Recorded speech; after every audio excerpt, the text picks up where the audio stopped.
akan ibadah. Kira-kira bagaimana jawabannya? Hah?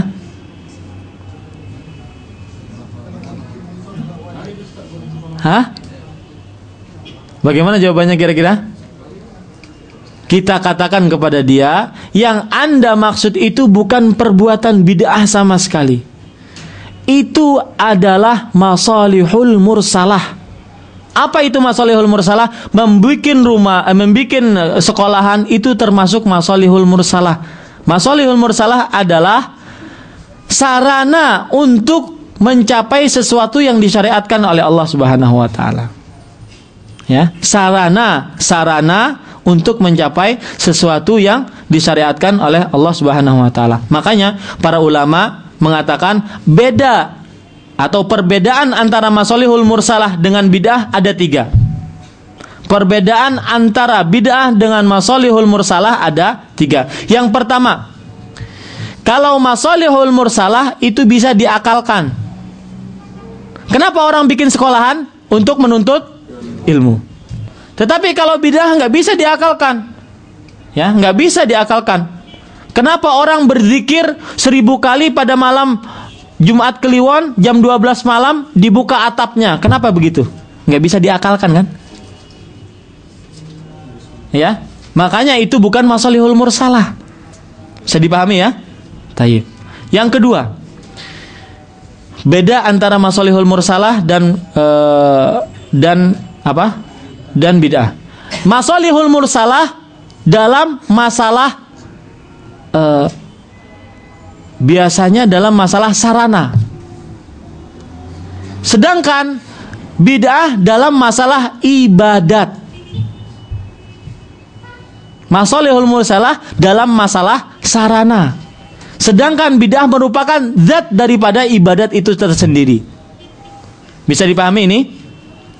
Ya, contoh misalkan ada orang yang mengatakan, kami kan mencintai Nabi Muhammad sallallahu alaihi wasallam. Kalau begitu, kami adakan saja berkumpul untuk memperingati Maulid Nabi, hari kelahiran Nabi Muhammad sallallahu alaihi wasallam, karena kami cinta dan mencintai itu termasuk ibadah. Kita katakan apa? Kita katakan Anda boleh mencintai Nabi Muhammad SAW, tetapi cara untuk mencintai bukan dengan mengerjakan perbuatan bid'ah. Dan ini tidak termasuk dari masalihul mursalah. Bisa dipahami ini, Bapak? Oleh sebab itu, para ikhwah sekalian, dan untuk zaman sekarang sungguh sangat benar perkataan dari Hudzaifah ibnul Yaman ketika beliau mengatakan, wallahi la taghshuannal bid'ah hatta law taraku syai'un minha turikatis sunnah. Demi Allah, kalian akan diliputi oleh perbuatan-perbuatan bid'ah sampai-sampai kalau seandainya perbuatan bid'ah itu ditinggalkan, manusia akan mengatakan apa? Perbuatan sunnah sudah ditinggalkan oleh umat Islam. Padahal itu adalah perbuatan bid'ah. Jadi para ikhwah sekalian, kita tidak boleh beramal kecuali sesuai dengan petunjuk Nabi Muhammad sallallahu alaihi wasallam. Taib. Kalau misalkan ada orang yang mengatakan, kami berbuat bid'ah atau kami mengerjakan ibadah ini yang sebenarnya itu adalah perbuatan bid'ah, niat kami baik. Kami tidak ingin macam-macam, kan niat kami baik. Coba antum bayangkan, kami berzikir secara berjamaah, nangis, meminta ampun kepada Allah Subhanahu wa taala di hadapan Allah supaya umat Islam di Indonesia tidak terkena bencana lagi, meminta ampun. Apakah itu bukan perbuatan baik? Ya, mengumpulkan orang yang dulunya orang lupa akan zikir kepada Allah Subhanahu wa taala. Orang sibuk dengan duniawinya, membenarkan orang yang dulunya orang suka bermaksiat. Ya, kemudian kami ajak mereka ke masjid, menyebut nama Allah Subhanahu wa taala, dan Allah menyebutkan fadhkuruni adzkurkum. Apa artinya? Ingatlah aku, maka aku akan ingat kalian. Wadhkurullaha dzikran katsira, dan sebutlah nama Allah dengan sebutan yang banyak, dengan zikir yang banyak. Ini kan perintah Allah dan ini baik. Kenapa kalian melarang kami untuk zikir berjamaah di masjid-masjid? Dan kami menangis karena Allah, bukan karena ria, meskipun kami di depan kamera. Ayo, bagaimana kalian jawabnya itu?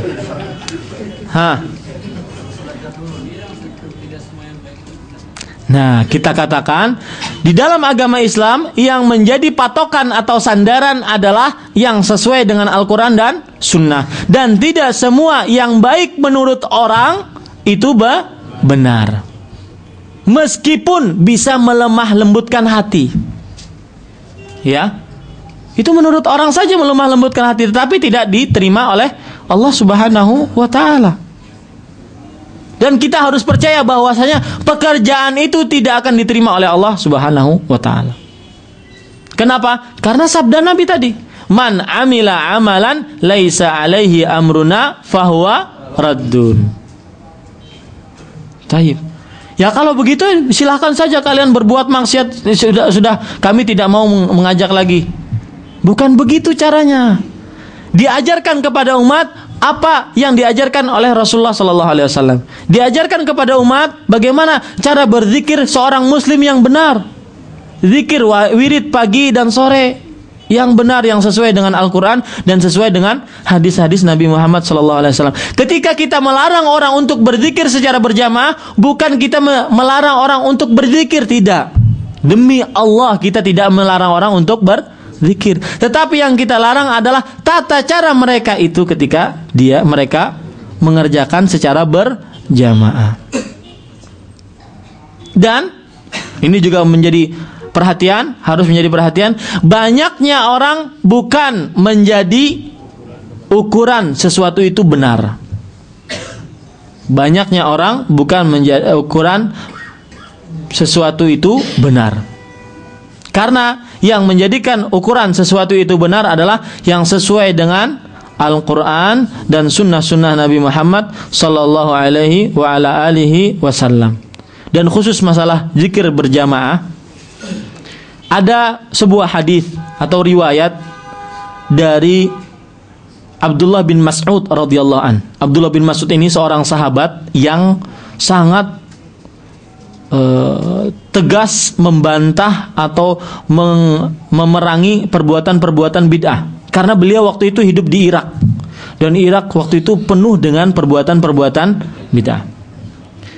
Riwayat ini ada di Sunan Ad-Darimi dan disahihkan, ada yang menghasankan oleh para ulama hadis termasuk Syekh Albani dan murid-muridnya rahimahumullah.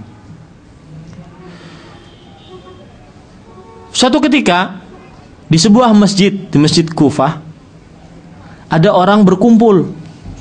Ya, ini harus menjadi perhatian bagi orang-orang yang suka berzikir secara berjamaah. Bukan kita tidak suka kepada mereka, tetapi pekerjaan mereka tidak sesuai dengan Rasulullah SAW. Dan kalau sudah tidak sesuai, maka akan menyebabkan kesesatan. Kenapa? Karena Rasulullah SAW bersabda, "Taraktu fikum amrain, ma in tamassaktum bihima lan tadillu abada." Hadis ini diriwayatkan oleh Imam Malik dalam kitabnya Al-Muwatta. Kutinggalkan bagi kamu dua perkara. Kalau seandainya kamu berpegang kepada dua perkara tersebut, maka tidak akan sesat. Apa dua perkara tersebut? Kitabullah wa sunnati. Kalau orang sudah melenceng dari Al-Quran dan Sunnah, maka akan sesat. Itu janji Nabi. Mafhumnya kan begitu. Mafhumul mukhalafahnya kan begitu. Kepahaman kebalikannya kan begitu. Kalau orang yang berpegang kepada Al-Quran dan Sunnah akan selamat. Kalau orang yang tidak berpegang kepada Al-Quran dan Sunnah akan sesat. Kan begitu. Benar apa salah nih? Tadi riwayat dari Abdullah bin Mas'ud tadi. Ada orang di kelompok sini 10 orang membaca takbir, Allahu Akbar sama-sama. Dan di tangannya itu ada hasa, ada seperti tasbih. Di sekelompok ini lagi ada orang yang membaca tahmid, subhanallah, membaca tahmid, alhamdulillah. Sebelah sana lagi ada yang membaca subhanallah. Bergemuruh masjid, rame masjid, hidup masjid, kan baik nih. Hidup masjid, semuanya beribadah. Datanglah Abdullah bin Mas'ud. Apa perkataan Abdullah bin Mas'ud setelah melihat itu? Ya qaum, wahai qaum, ma asra'a halakatikum hadhihi. Alangkah cepatnya kalian ini hancur, alangkah cepatnya kalian ini rusak. Hum ashabu Rasulullah sallallahu alaihi wasallam. Mereka sahabat-sahabat Nabi masih hidup. Mereka